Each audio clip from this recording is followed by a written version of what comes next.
Bonjour, je voudrais vous parler d'un peintre allemand, Emil Nolde.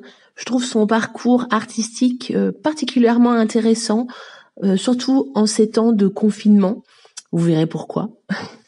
Alors la première partie de sa carrière, enfin première partie, c'est une façon de parler, mais disons que une grosse partie de sa carrière, c'est une carrière assez classique. Il est né en 1867 en Allemagne. Il fait des études de peinture. Il adhère à différents courants artistiques. Il est professeur de peinture lui-même par ailleurs. Le sécessionnisme allemand, Die Brücke, enfin on le retrouve un petit peu dans tout ce qui se fait d'art à l'époque. C'est attention, il est très célèbre, il expose, il a du succès, il est reconnu. C'est vraiment un grand peintre à l'époque, mais il n'est pas complètement dans l'avant-garde. Donc à chaque fois, il participe à des groupes. Il a quand même une petite tendance à se fâcher avec les uns et les autres. On verra par la suite que c'est vraiment pas quelqu'un de sympathique, de toute façon. Et là où il y a un premier basculement, basculement si on veut, parce que pour lui c'est une sorte de continuité, mais là où quand même on remarque, en 1934, il adhère au parti nazi. Alors lui est déjà antisémite convaincu, et ça c'est une révélation pour lui.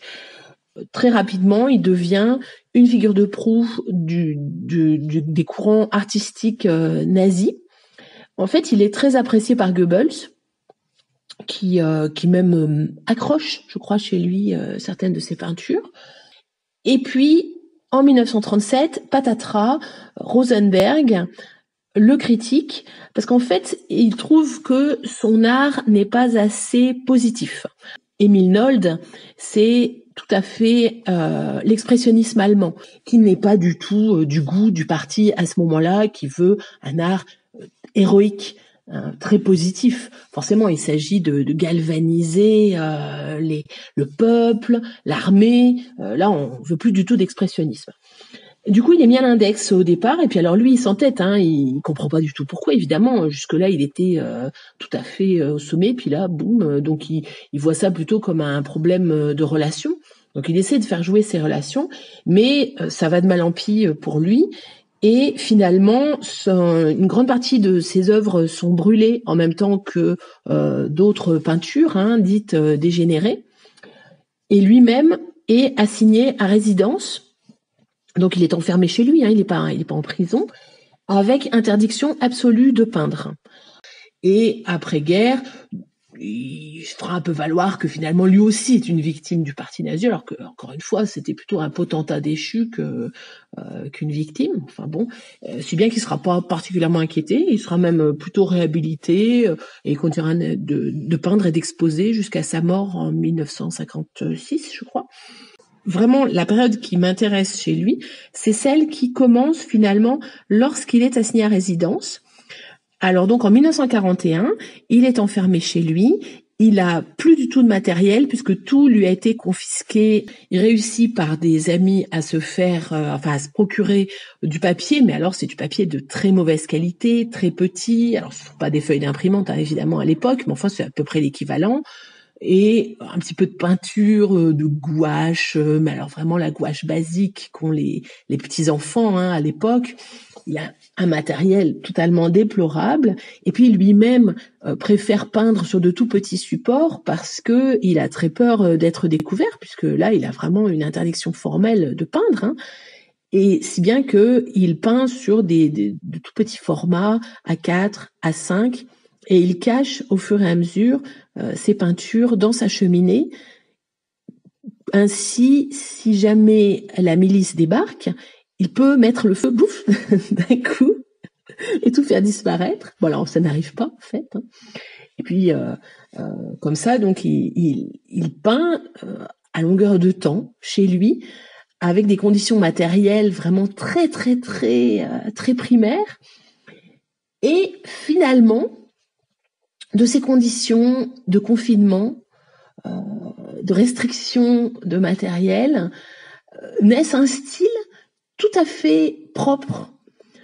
On dirait un petit peu de l'aquarelle, alors que c'est de la gouache, mais très diluée. C'est presque abstrait. Il s'agit essentiellement de figurations abstraites, c'est-à-dire que ce sont des marines, mais des petits paysages, mais des choses où on peine à reconnaître quoi que ce soit, mais enfin on devine quand même un paysage. Et je trouve que finalement, c'est à ce moment-là que vraiment son style explose et qu'il s'affirme. Alors il fait énormément de peintures, hein. Il en fait, je crois, plus de 1300. Bon, c'est tout petit, mais quand même, il y en a une sacrée quantité. Alors, c'était pas tout dans sa cheminée, hein, évidemment. Il réussit à en exfiltrer au fur et à mesure, en donnant des paquets à des amis, en douce. Donc, c'est mis à l'abri et c'est ressorti après-guerre. Et je trouve ce personnage, évidemment, alors lui, il est pas du tout...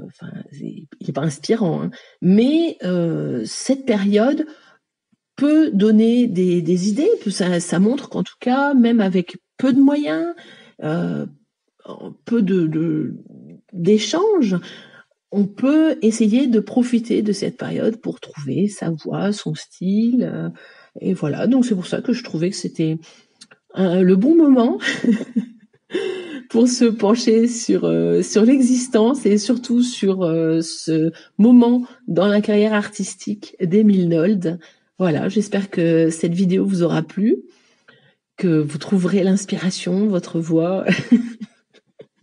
Bon, faut pas se mettre la pression non plus, hein. Juste prenez soin de vous, c'est déjà pas mal. Voilà. Merci, bonne journée.